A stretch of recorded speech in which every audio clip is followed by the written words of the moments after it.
Welcome, I'm John, and today I'm going to tell you an exciting story. The poor Nanny was locked in the bathroom feeding the twins, until the CEO heard her sobbing.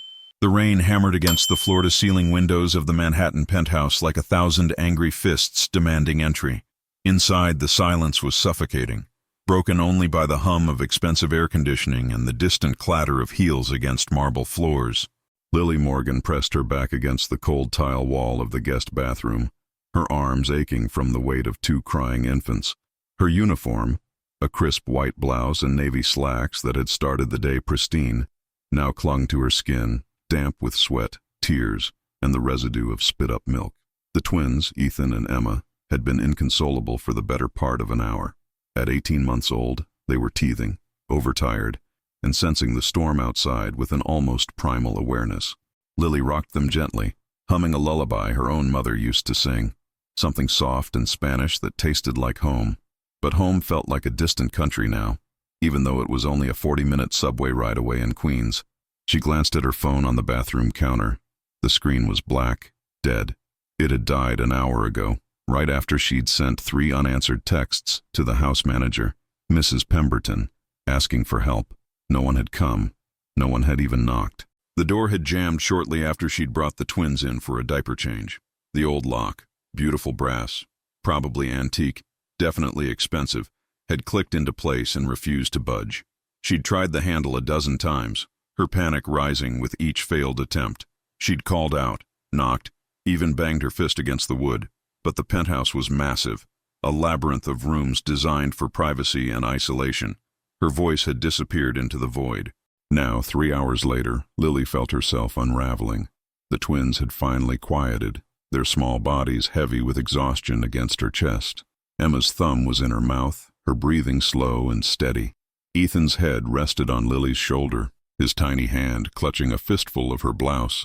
They trusted her, they needed her, and she was trapped. The tears came without warning, hot, bitter, and uncontrollable. She bit her lip, trying to stifle the sobs, but they clawed their way out of her throat anyway. 6 months. She'd been working for the Harrington family for 6 months, and in that time, she'd become a ghost, invisible, a pair of hands that fed, changed, and soothed, but never a person with needs of her own. Her mother's voice echoed in her mind, tinged with concern during their last phone call. "Mija, are you eating? You sound tired." Lily had lied, of course. She always lied, because admitting the truth, that she skipped meals to save money, that she worked 14-hour days, that the student loans were suffocating her, would only add to her mother's burdens. And her mother, recovering from pneumonia in their cramped apartment in Queens, had enough to worry about. Lily closed her eyes and let the tears fall. She didn't have the energy to fight them anymore. Then, through the thickness of her despair, she heard it. A voice. Low, masculine, hesitant. "Is someone crying in there?" Her breath caught. She froze, her heart pounding so hard she could feel it in her throat. The voice came again, closer now, just on the other side of the door. "Hello? Is everything all right?" Lily's mind scrambled. That voice. She knew that voice. Deep, measured, tinged with the kind of authority that came from boardrooms and corner offices. It was him, Jonathan Harrington, the CEO, the man who paid her salary but had never once spoken to her directly. The man who moved through the penthouse like a shadow, always in a suit, always on a call, always somewhere else even when he was standing right there. She wiped her face quickly, uselessly. Her voice came out cracked and small. "The door. It's jammed. I've been in here with the twins for hours." There was a pause, then the sound of the handle jiggling, a muttered curse, quiet, almost human. And then, with a firm push and the screech of old metal giving way, the door swung open. Jonathan Harrington stood in the doorway, his tie loosened, his usually immaculate hair slightly disheveled. His eyes, a sharp stormy gray, swept over the scene. Lily on the floor, twins asleep in her arms, her face streaked with tears.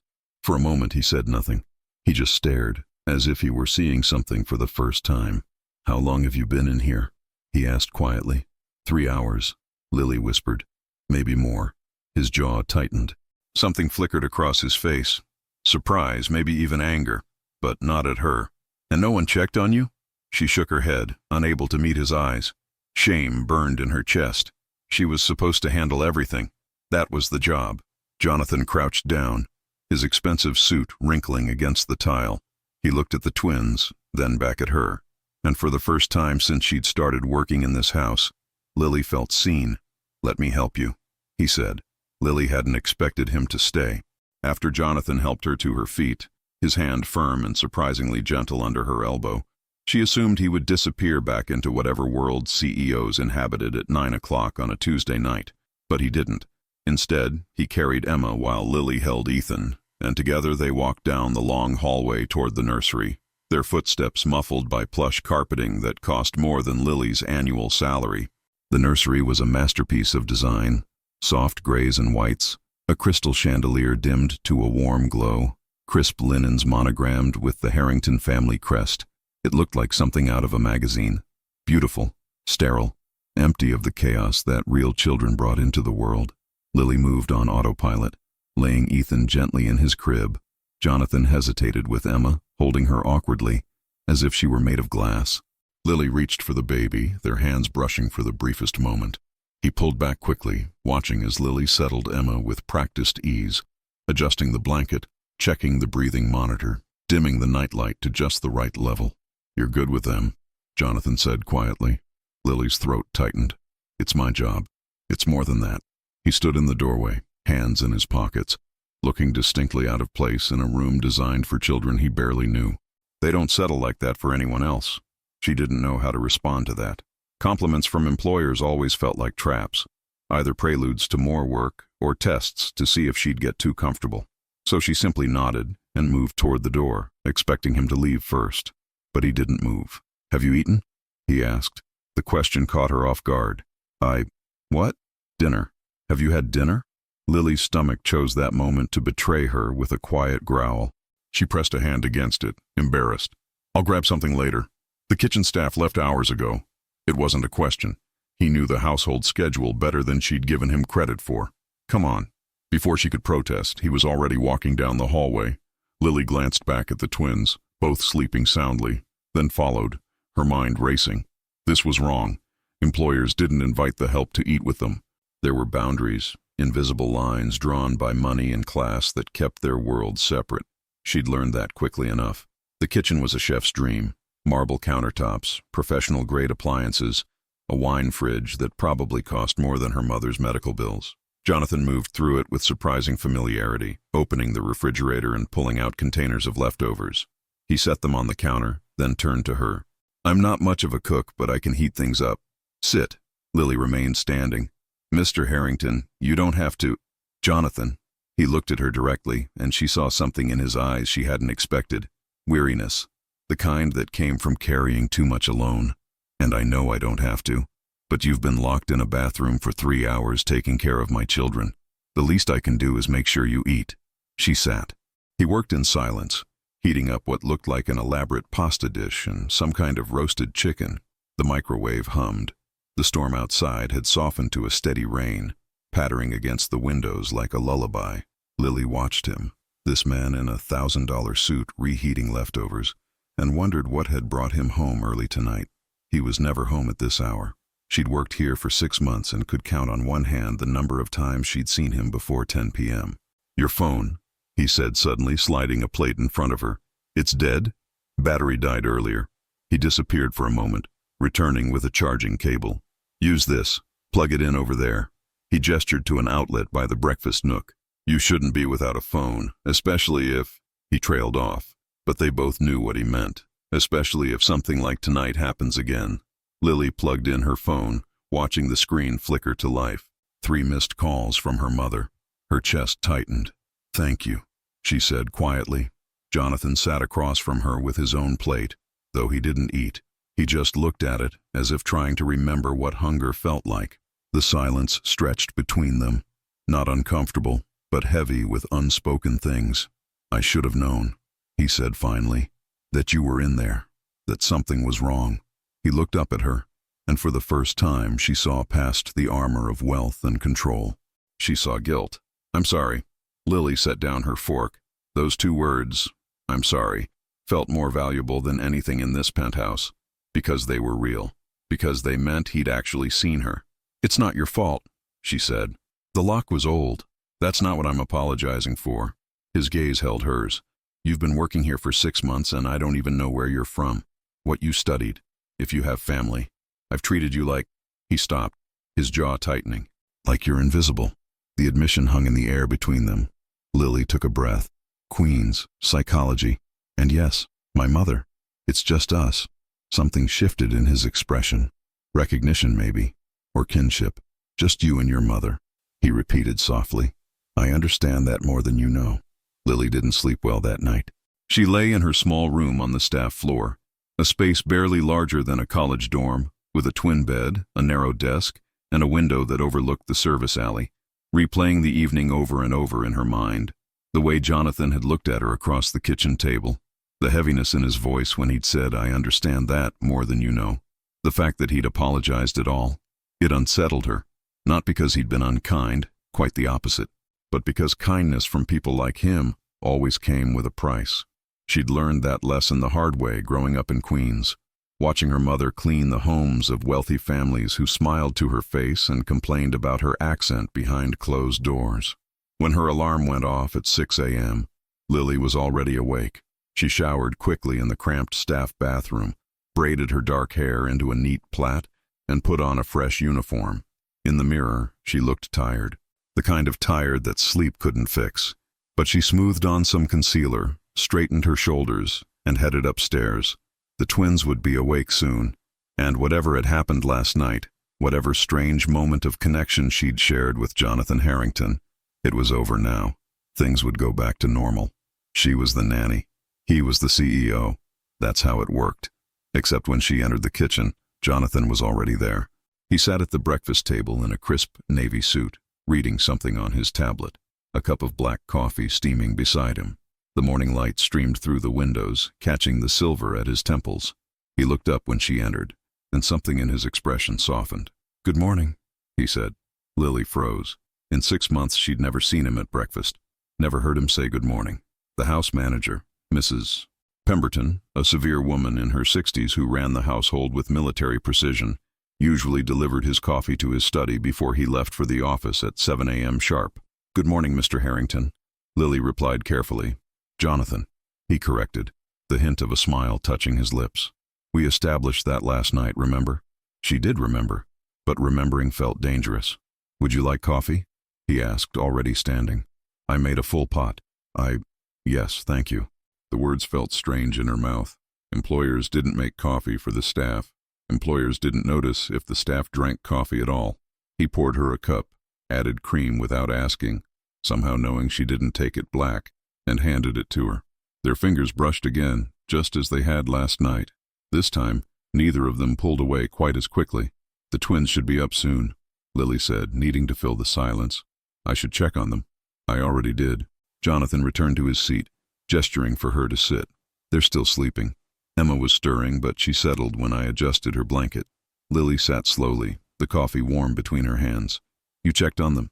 I do occasionally remember I have children, he said dryly, though there was no real humor in it, just the echo of old pain. She wanted to ask about his late wife, about the woman whose photographs had been carefully removed from every surface in the penthouse, leaving only expensive art and empty frames. But the question felt too intimate, too presumptuous. So instead, she sipped her coffee and waited. Jonathan set down his tablet, his expression shifting to something more serious. I spoke with Mrs. Pemberton this morning. About last night. Lily's stomach dropped. Mr. Harrington, Jonathan, it wasn't her fault. The lock was just... I'm not blaming anyone, he interrupted gently. But protocols need to change. You'll have a new phone today, one that works reliably, with my direct number programmed in. If anything happens, anything at all, you call me first. That's not necessary. It is. His tone left no room for argument. You're responsible for my children. That means I'm responsible for making sure you have what you need to do your job safely. He paused, his gray eyes steady on hers. And it means I need to be more present. Here. With them. The admission seemed to cost him something. Lily could see the tension in his shoulders, the way his jaw tightened as if bracing against old wounds. They'd like that, she said softly. Ethan especially. He looks for you sometimes, in the evenings. Toddles to your study door. Jonathan's expression cracked, just for a moment. Something raw and grieving flickered across his face before he mastered it again. "I didn't know that." "You've been busy," Lily offered, though they both knew it was more than that. "I've been hiding," he corrected, his voice barely above a whisper. "From them. From everything." He looked down at his coffee, the weight of confession settling between them. "My wife died when they were 3 months old, and I convinced myself that work was more important than learning how to be their father." Lily's chest tightened. She'd known about the late Mrs. Harrington, the whole staff knew, but no one ever spoke of it. The grief in this house was a silent, suffocating thing, pushed into corners and locked behind closed doors. "It's not too late," Lily said quietly. "They're young. They won't remember this time, but they'll remember what comes next." Jonathan looked at her then, really looked at her, and she saw something shift in his eyes. Hope, maybe, or the beginning of it. "Will you help me?" he asked. "Teach me how to be what they need." And despite every instinct telling her to maintain distance, to keep the walls firmly in place, Lily nodded. Yes. The first lesson happened that same evening, and it was a disaster. Jonathan came home at 6 o'clock, unheard of on a Wednesday, his tie already loosened, his expression determined. Lily was in the living room with the twins, building a tower of soft blocks that Ethan kept gleefully knocking down while Emma clapped her pudgy hands. The moment Jonathan walked in, both children looked up at him with wide, curious eyes, as if trying to place this tall stranger who smelled like expensive cologne and looked vaguely familiar. "Hello," Jonathan said, his voice stiff with uncertainty. He stood in the doorway like a guest in his own home. Ethan immediately toddled over to Lily and buried his face in her leg. Emma simply stared, her thumb finding its way to her mouth. Jonathan's shoulders sagged almost imperceptibly. Lily could see the hurt flicker across his face before he masked it with a tight smile. "They don't know me." "They do," Lily said gently, scooping Ethan up and moving closer to Jonathan. "They just need time to adjust. You're home earlier than usual. It's different for them." She knelt down so she was at eye level with both children. "Look, Ethan, it's Daddy. Can you say hi to Daddy?" Ethan peeked out from behind his hands, studying his father with solemn brown eyes. His mother's eyes, Lily had heard the housekeeper mention once. After a long moment, he extended one chubby hand and patted Jonathan's knee. "Duh." The single syllable seemed to undo something in Jonathan. His throat worked, and for a moment, Lily thought he might actually cry. Instead, he carefully lowered himself to the floor, designer suit and all, and sat cross-legged in front of his son. "Hi, buddy," he said, his voice rough. Emma, emboldened by her brother's bravery, crawled over and pulled herself up using Jonathan's arm. She wobbled there, gripping his sleeve, babbling something unintelligible. Jonathan looked at Lily, panic flashing in his eyes. "What does she want?" "She wants you to hold her," Lily said, smiling. "Go ahead. Support her back and under her bottom." Jonathan reached out with the careful precision of someone handling fragile explosives. But once Emma was settled against his chest, something miraculous happened. She relaxed, tucked her head under his chin, and sighed contentedly. "She remembers," Lily said softly. "Babies remember more than we think. The sound of your heartbeat, your voice. She feels safe with you." Jonathan closed his eyes, his large hand cradling Emma's small back. When he opened them again, they were bright with unshed tears. "I forgot how small they are. They grow fast," Lily said. "That's why every moment matters." They spent the next hour on the floor. Lily showed Jonathan how to stack blocks, how to make silly faces that sent the twins into fits of giggles, how to read their cues when they were tired or overstimulated. She taught him Emma's favorite song, a simple rhyme about a duck, and how Ethan liked to be tickled under his chin. Jonathan was clumsy at first, overthinking every gesture, but gradually something shifted. He stopped trying so hard to be perfect and just started being present. "You're doing great," Lily said, watching Ethan hand his father a stuffed elephant, which in toddler language meant absolute trust. Jonathan looked at her over Emma's head, his expression unguarded in a way she'd never seen. "I couldn't do this without you." "Yes, you could," Lily said. "You just needed someone to show you it's okay to try." When it was time for the twins' bath, Jonathan rolled up his sleeves and helped. He got soap in his hair when Ethan splashed him. He laughed, actually laughed, when Emma tried to eat the rubber duck. And when they were finally clean and dressed in their pajamas, he insisted on being the one to read the bedtime story. Lily sat in the rocking chair, watching as Jonathan settled on the nursery floor with a twin on each side of him, a picture book balanced on his knee. His voice was uncertain at first, stumbling over the rhymes, but the twins didn't care. They leaned against him, transfixed by the pictures and the rumble of his voice. Halfway through the story, Emma's eyes started to droop. Ethan yawned, his little fist rubbing his face. By the time Jonathan reached the last page, both children were asleep against him, their breathing soft and even. Jonathan looked up at Lily, something like wonder in his expression. They fell asleep. "You wore them out," Lily whispered, moving to help him. "That's the secret. Engage them fully, and bedtime becomes easy." Together they lifted the twins into their cribs. Jonathan lingered over each one, brushing a kiss against their foreheads with a tenderness that made Lily's throat ache. This was what grief looked like when it started to heal. Tentative, fragile, but real. In the hallway, after they dimmed the lights and closed the nursery door, Jonathan turned to her. "Thank you," he said, "for tonight, for not giving up on me." "I'm not the one you need to thank," Lily replied. "They are, and you just gave them the best gift, your time." Jonathan studied her in the soft hallway light, and Lily felt something shift between them. Not romance, not yet, but a deeper recognition. They were both building bridges over grief and loneliness, one careful step at a time. "Same time tomorrow?" he asked.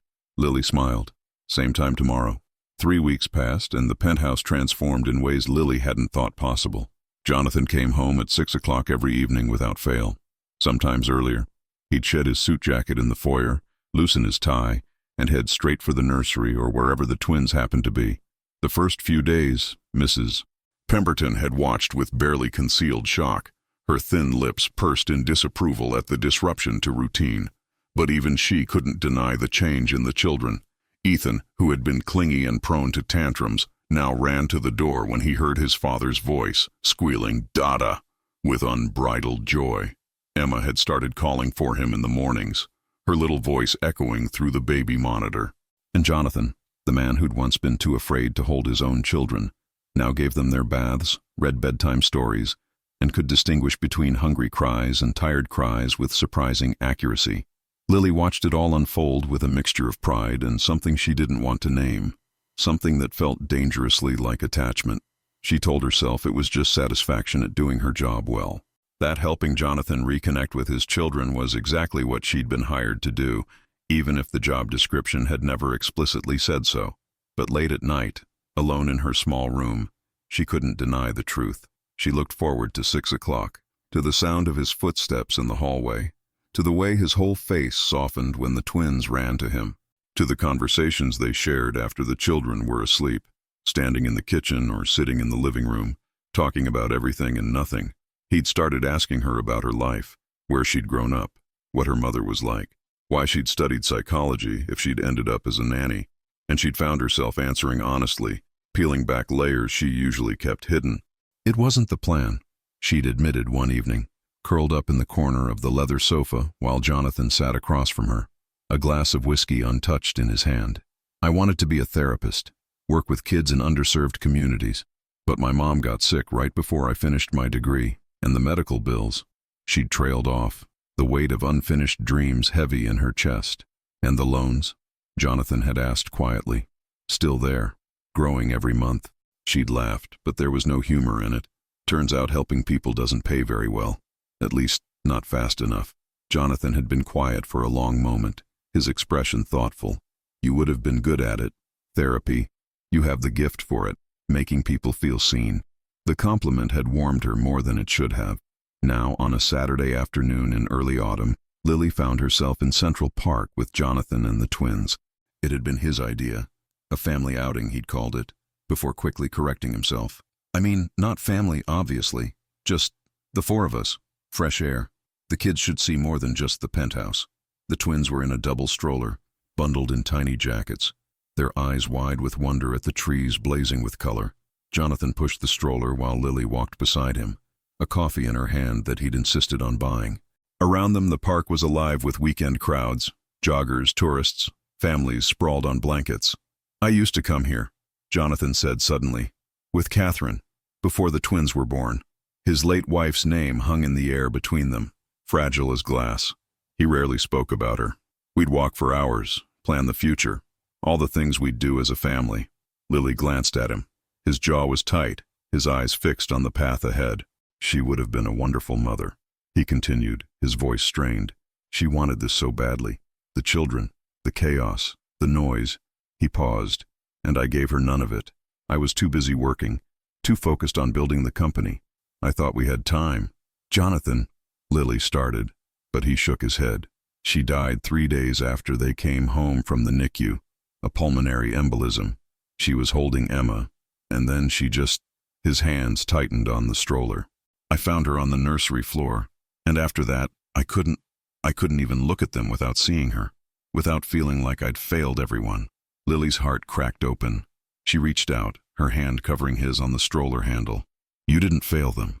You're here now. That's what matters. Because of you, he said, turning to look at her fully. You gave me permission to try, to fail, to be human again. The intensity in his gaze made her breath catch. This was dangerous territory. She was the employee. He was the employer. There were rules, boundaries, invisible lines she'd sworn never to cross. But standing there in the autumn sunlight, with the twins cooing in the stroller, and Jonathan looking at her like she'd handed him back his life, those lines felt impossibly blurred. I'm just doing my job, she said, though her voice wavered. No, Jonathan said softly. You're doing so much more than that. Before she could respond, Ethan started fussing.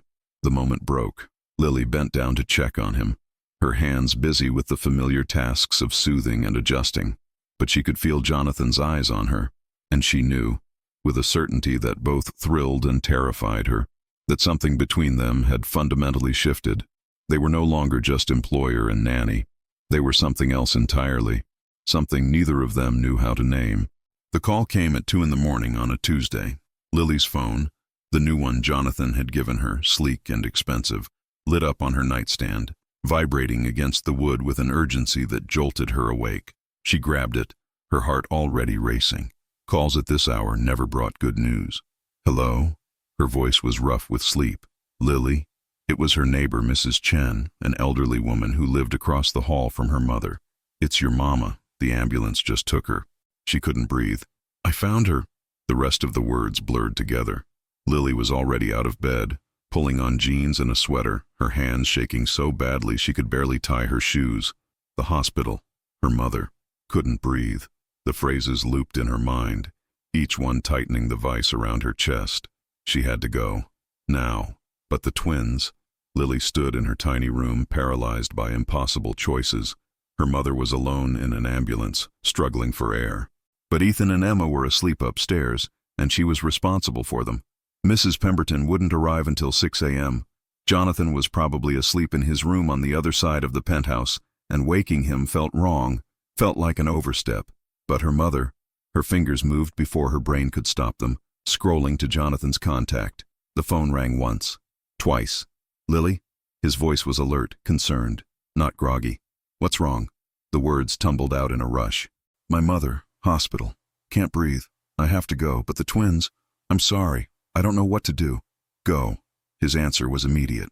I've got the twins. Go to your mother. But, Lily, his voice was firm, grounding. Your mother needs you. The children are safe with me. I'll handle everything. Just go.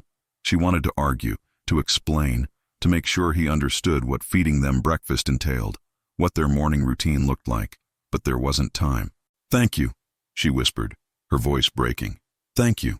She was out the door in minutes, running through the empty streets of Manhattan to catch the first subway to Queens. The city at night was a different creature. Harsh fluorescent lights, the smell of urine and hot metal, the rattle of trains through dark tunnels. Lily sat with her head in her hands, praying in Spanish under her breath, the same prayers her mother had taught her as a child. Por favor, Dios. Por favor. The hospital was a labyrinth of sterile hallways and buzzing lights. A nurse directed her to the emergency room where she found her mother behind a curtain, an oxygen mask over her face, monitors beeping steadily. Maria Morgan looked small in the hospital bed, her brown skin ashen, her dark eyes, so like Lily's, filled with fear and exhaustion. Mija, she whispered, reaching out a trembling hand. Lily took it, squeezing tight. I'm here, Mama. I'm here. The doctor came an hour later. Pneumonia. Again. Worse this time. Her mother's lungs were weakened from the previous bout, and her immune system wasn't strong enough to fight. They needed to admit her. run tests, possibly ICU, and then came the question Lily had been dreading. Insurance? She doesn't have any, Lily said, the shame hot in her throat. We're working on getting her approved for Medicaid, but the application is still processing. The doctor's expression shifted, not unkind, but practical, clinical.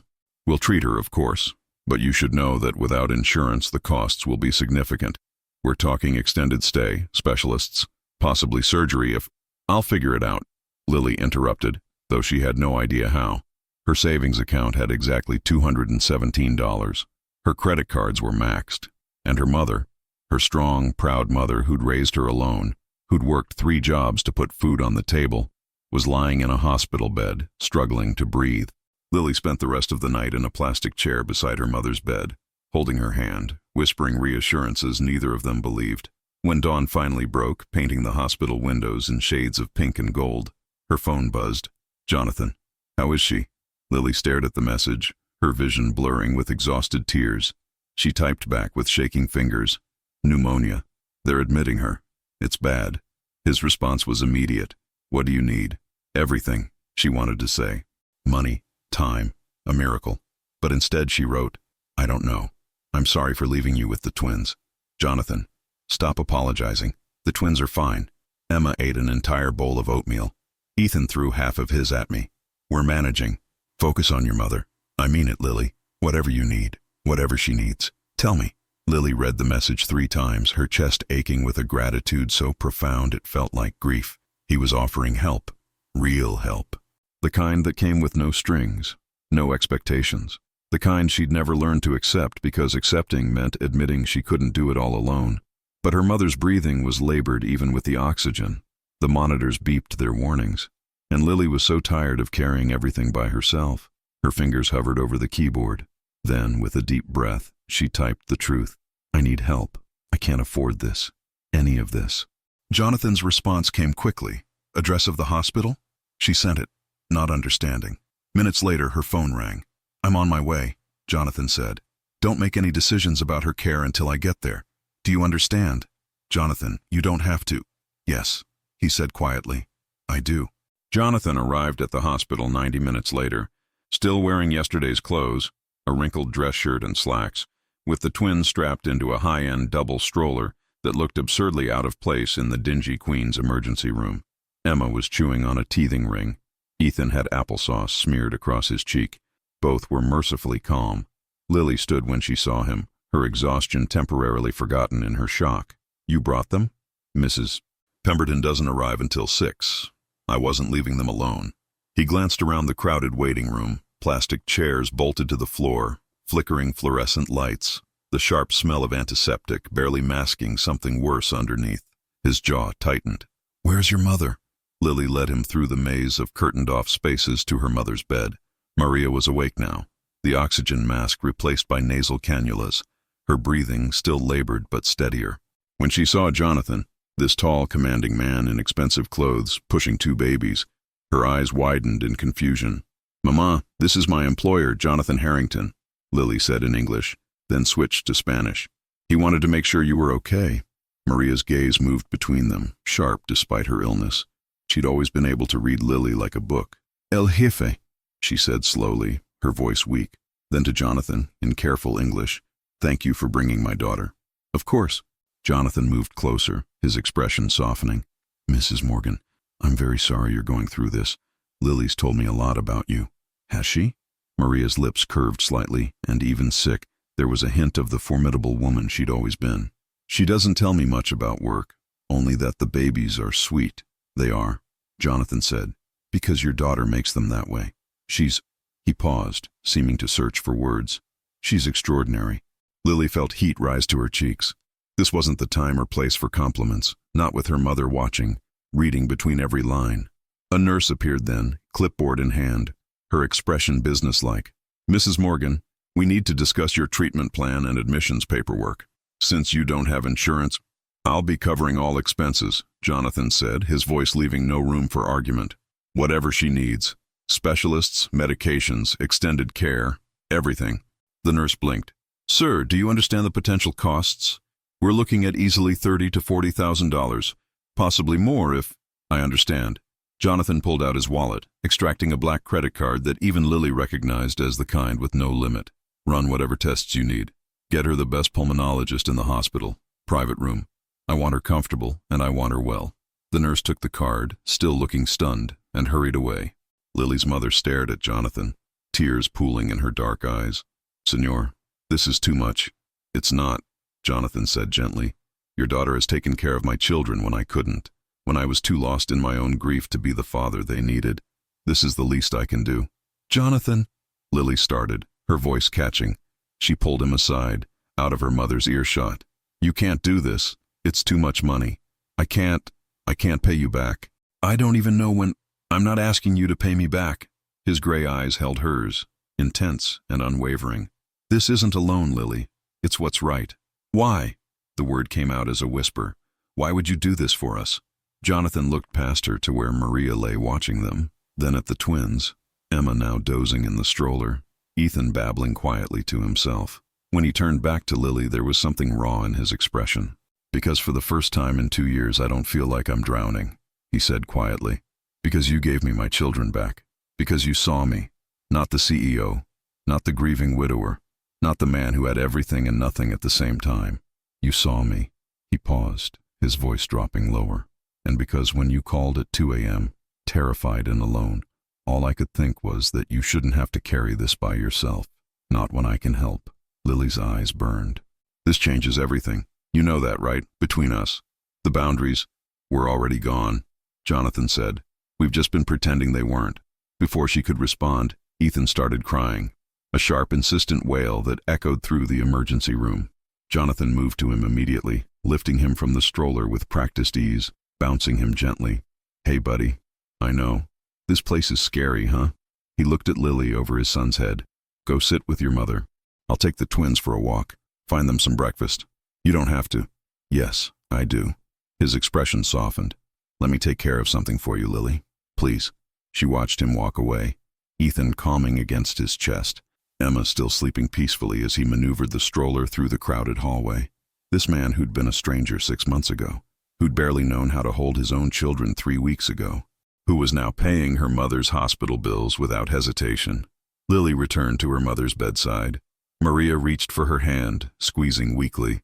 That man, her mother said in Spanish, her eyes knowing. He loves you. Mama, no. He's being kind. Mija. Maria's grip tightened. I may be sick, but I'm not blind. The way he looks at you. The way you look at him. She paused, coughing slightly. Just be careful. Men like that. Their worlds are different from ours. I know, Lily whispered. But as she sat there, holding her mother's hand, she couldn't help wondering if maybe, just maybe, different worlds could still find a way to meet. Maria Morgan spent 5 days in the hospital. 5 days during which Jonathan covered every expense without blinking. The private room with its view of the East River. The pulmonologist who wore designer glasses and spoke in measured tones about lung capacity and recovery timelines. The medications that arrived in neat rows with instructions Lily translated into Spanish for her mother. 5 days during which Lily existed in 2 worlds. By day, she sat beside her mother's bed, helping her eat, adjusting pillows, talking about everything and nothing. By night, she returned to the penthouse to relieve Jonathan, who'd been managing the twins with a determination that bordered on obsessive. The house had shifted in her absence. Toys scattered across the living room, bottles drying on the kitchen counter, evidence of life being lived rather than perfectly maintained. Mrs. Pemberton disapproved, of course. Lily could see it in the tight set of her mouth, the way she made pointed comments about proper household standards and appropriate boundaries. But Jonathan ignored her, and eventually, the house manager retreated into cold silence. On the 6th day, when the doctor finally cleared Maria for discharge with a list of prescriptions and follow-up appointments, Lily stood in the hospital parking lot and felt the weight of everything crash down on her. Her mother was better. The crisis had passed, but nothing would ever be the same. Jonathan had offered to have a car take them back to Queens, but Lily had declined. She needed the subway ride, needed the normality of it, the crowds, the noise, the reminder of where she actually came from. Her mother sat beside her, still weak but improving, watching the city blur past the scratched windows. You should tell him, Maria said in Spanish, her voice still slightly breathless. Tell him what? How you feel? Lily's hands tightened in her lap. I don't feel anything. He's my employer. Ay, mija. Her mother's laugh turned into a cough. When she recovered, she fixed Lily with a knowing look. You forget I was young once. I know what it looks like when a woman is falling in love, and when a man is catching her. Mama, please. It's not like that. He's been kind, because he's a good person. He's been kind because he sees you, Maria corrected. The same way you see him. But his world... She trailed off, gazing out the window at the gleaming towers of Manhattan giving way to the older, grittier buildings of Queens. Men like that have different rules, different expectations. I know, Lily whispered. She knew better than anyone. She'd grown up watching her mother clean houses for people who smiled and said thank you but never once invited them to sit at the table. She understood exactly where she stood in Jonathan's world. The help, the staff, no matter how much he said otherwise. When they reached the small apartment in Queens, 2 bedrooms, cracked linoleum, radiators that clanged through the night, Lily helped her mother inside and tried not to compare it to the penthouse. Tried not to think about marble countertops and floor-to-ceiling windows and a kitchen bigger than their entire apartment. Her phone buzzed. Jonathan, she's home safe? Lily, yes, thank you, for everything. Jonathan, the twins are asking for you. Ethan keeps going to your room. The message made her chest ache. She'd been gone less than a week, but already she missed them. Missed their laughter, their sticky hands, the way Emma curled into her shoulder when she was tired. Missed, she stopped herself. She couldn't afford to miss anything else. Lily, I'll be back tomorrow morning, early. Jonathan, take another day. Be with your mother. Lily, I've been gone too long already. You need to get back to work. There was a long pause. Then, I want to see you. 3 simple words that changed everything. Lily stared at them, her heart pounding. This was the line. The one she'd been pretending didn't exist. If she crossed it, if she acknowledged what those words really meant, there would be no going back. Her mother called from the bedroom, asking for water. Lily set down her phone and went to help, grateful for the interruption. But later that night, alone in her childhood bedroom, with its faded wallpaper and creaking bed, she picked up the phone again. Lily, I want to see you too. She sent it before she could lose her nerve. Then she stared at the screen, watching the 3 dots appear and disappear as Jonathan typed and deleted, typed and deleted. Finally, this is complicated. Lily, I know. Jonathan, I'm your employer. There are power dynamics, ethical concerns, 100 reasons this is wrong. Lily's fingers moved across the screen, and yet. Another long pause. Then, and yet. That night, Lily barely slept. She lay in the darkness, listening to her mother's breathing through the thin walls, and tried to reconcile the 2 halves of her life. The girl from Queens who knew better than to reach for things that weren't hers, and the woman who'd spent the last month watching a broken man become whole again, who'd felt the spark between them grow into something undeniable. When dawn finally came, Lily dressed carefully. Not her usual uniform. She couldn't, not today. Instead, she wore jeans and a soft blue sweater her mother had given her last Christmas. She braided her hair, put on minimal makeup, and looked at herself in the mirror. You're playing with fire, she told her reflection, but she went anyway. The subway ride felt longer than usual. Every stop, every delay gave her time to reconsider, to remember her mother's warning, to think about all the ways this could go wrong. But when she finally reached the penthouse and unlocked the door with her key, Jonathan was there in the foyer, waiting. He wore jeans too. She'd never seen him in jeans, and a plain gray t-shirt that made him look younger, more vulnerable. The twins were still asleep. The penthouse was quiet, except for the sound of their breathing. Hi, he said. Hi, she replied. They stood there, 3 feet apart, an ocean of unspoken things between them. We need to talk, Jonathan said. I know. They sat across from each other at the kitchen table, the same table where they'd shared their first real conversation weeks ago. But this time, the air between them was charged with everything they'd been avoiding. Jonathan's hands rested on the marble surface, close enough that Lily could reach out and touch them if she dared. She didn't. I don't know how to do this, Jonathan said finally, his voice low. I haven't. Since Catherine. He stopped, his jaw working. I told myself I wouldn't. That it was too soon. That I didn't deserve it. Deserve what? Lily asked softly. To feel this way about someone again. He looked up, his gray eyes meeting hers with an intensity that stole her breath. To feel anything again. But then you got locked in that bathroom and I heard you crying and something just broke open inside me. Or maybe it finally started healing. I don't know anymore. Lily's heart hammered against her ribs. Jonathan, let me finish, please. He took a shaky breath. These past weeks with you, learning to be a father again, talking until midnight, watching you with my children. I've been trying to convince myself it's just gratitude, that I'm confusing appreciation with something else. But last night when you weren't here, when the penthouse felt empty, even with the twins asleep upstairs, I realized I was lying to myself. What are you saying? Lily whispered, though she knew. God help her, she knew. I'm saying I have feelings for you. The words hung in the air, vulnerable and dangerous. Real feelings, the kind that terrify me because of who I am and who you are, and every single obstacle between us. Lily closed her eyes, trying to steady herself. You're my employer. I know. If anyone found out, if the staff, if the board, they'd say I manipulated you, that I used your grief, your children to. I would never let anyone say that about you. Jonathan's voice turned sharp, protective. Never. You couldn't stop them. Lily opened her eyes, forcing herself to be practical even as her heart screamed otherwise. And you know what they'd call me? Gold digger, opportunist, the nanny who seduced the widowed CEO. She laughed bitterly. It's a cliché for a reason. Then what do you want me to do? Jonathan leaned forward, his frustration evident. Pretend I don't feel this? Go back to being strangers who share the same space? I can't, Lily. I've tried. I don't know. The words burst out of her, raw and honest.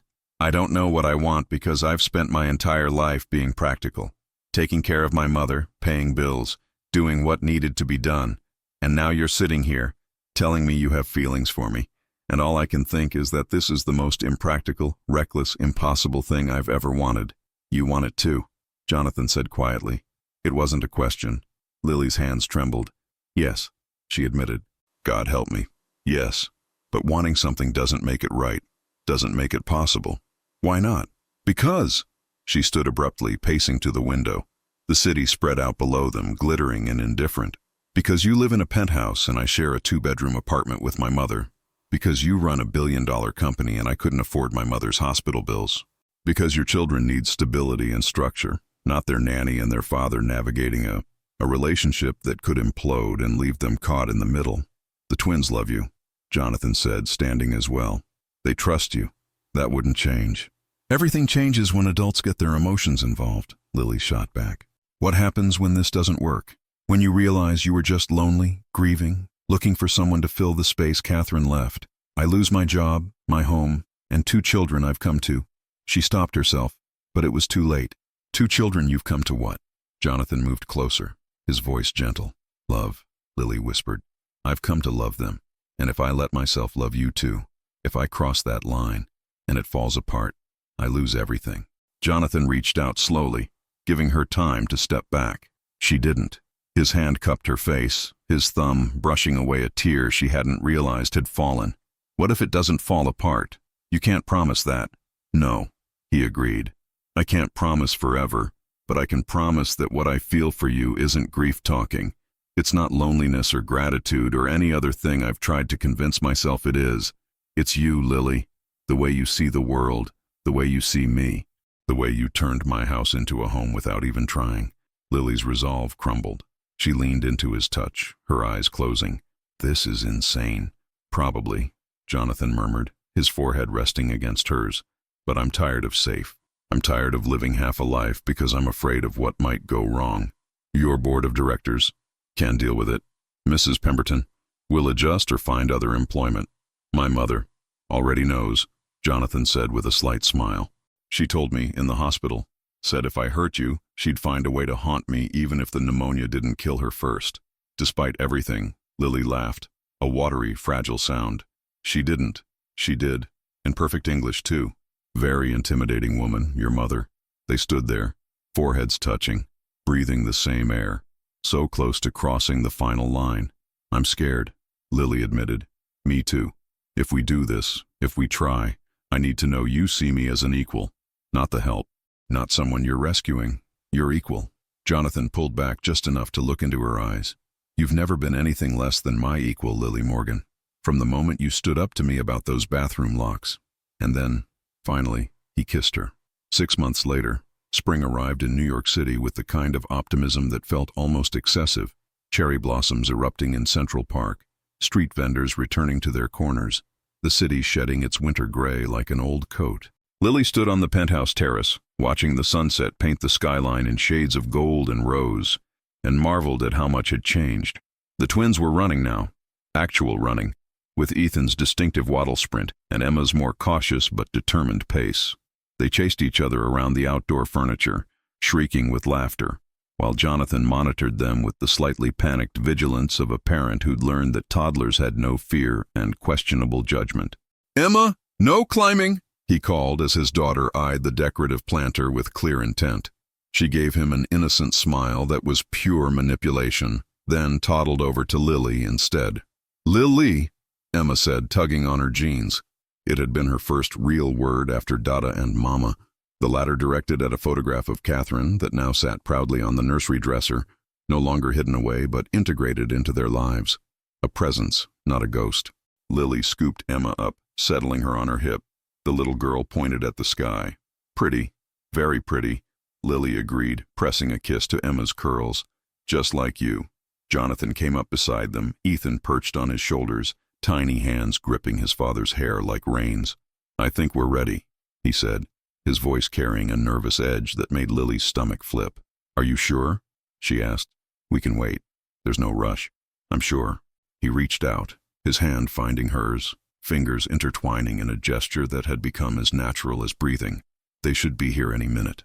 As if on cue, the terrace door opened. Maria Morgan emerged, moving slowly but steadily. Her breathing no longer labored. She'd been living in the penthouse's guest suite for 3 months now, at Jonathan's insistence and despite her initial protests. The arrangement had been awkward at first, Maria insisting she didn't belong in such a place, that she was accepting too much.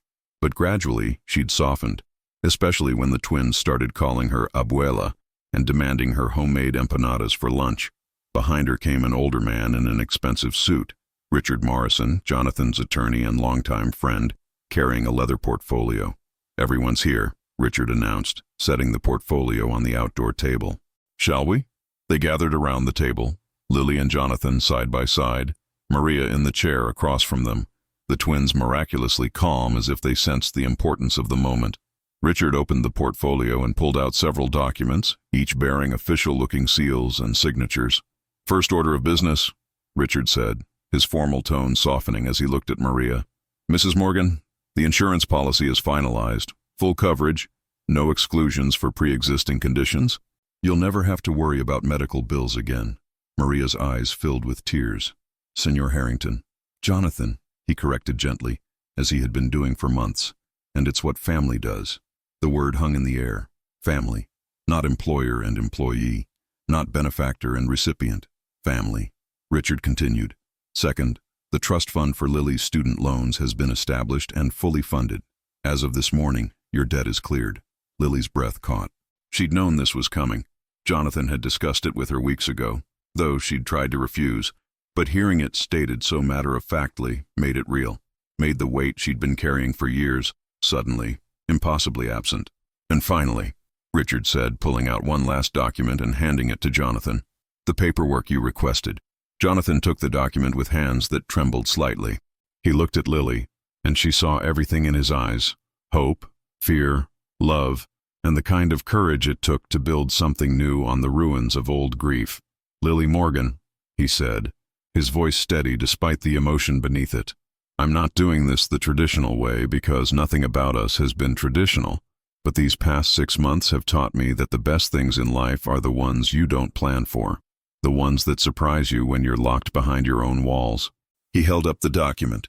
"This is a contract, not an employment contract. You resigned from that 2 months ago, much to Mrs. Pemberton's relief." A smile tugged at his lips. "This is a partnership agreement, equal shares in a foundation we're creating together, dedicated to helping families like yours access health care, education, and childcare, using my resources and your expertise in psychology to actually make a difference." Lily's vision blurred. "Jonathan, let me finish," he said softly, "because this partnership comes with a question." He set down the document and reached into his pocket, pulling out a small velvet box. Emma gasped. She'd been obsessed with Lily's jewelry lately, and even Ethan went still. Jonathan opened the box, revealing a ring. Not ostentatious, Lily would have hated that, but beautiful in its simplicity. A single diamond set in platinum, catching the last light of the sunset. "I'm not asking you to be my employee or my children's nanny or even just my partner in this foundation," Jonathan said, his voice thick with emotion. "I'm asking you to be my wife, to build a life with me that honors where we've both been and looks forward to where we're going. To be equals in every sense of the word, in love, in purpose, in the messy, beautiful chaos of raising these two." He gestured at the twins. Lily looked at the ring, then at Jonathan, then at her mother, who was crying openly now, nodding her encouragement. She looked at Emma and Ethan, these children who'd become hers in every way that mattered, and she looked at herself, not the scared girl from Queens who'd been locked in a bathroom 6 months ago, but the woman she'd become, the woman who'd learned that sometimes the most practical thing you could do was choose love. "Yes," she whispered, then louder, "Yes." Jonathan slipped the ring onto her finger, and Emma clapped her hands with delight. Ethan, not fully understanding but sensing celebration, squealed and bounced on Jonathan's lap. Maria stood and pulled them both into a fierce embrace, murmuring prayers of gratitude in Spanish. Richard cleared his throat, clearly emotional despite his professional demeanor. "I'll just leave these documents for you to sign. Congratulations to you both." As the attorney left, the 5 of them remained on the terrace, soon to be a family of 5, officially, watching the stars emerge over Manhattan. Lily leaned into Jonathan, his arm around her shoulders, her mother on her other side, the twins between them. "Thank you," Lily said softly, "for hearing me cry that night." Jonathan pressed a kiss to her temple. "Thank you for teaching me how to live again." The city glittered below them, indifferent and eternal. But up here, in this moment, they'd built something that mattered. Not perfection. They'd have arguments and challenges and moments of doubt, but they'd have each other. And sometimes, Lily thought, that was more than enough. It was everything. The end. Did you like this story? Would you have done anything differently? Tell me in the comments. See you next time. Don't forget to like and subscribe now to receive more exciting stories that you won't want to miss. Thank you very much.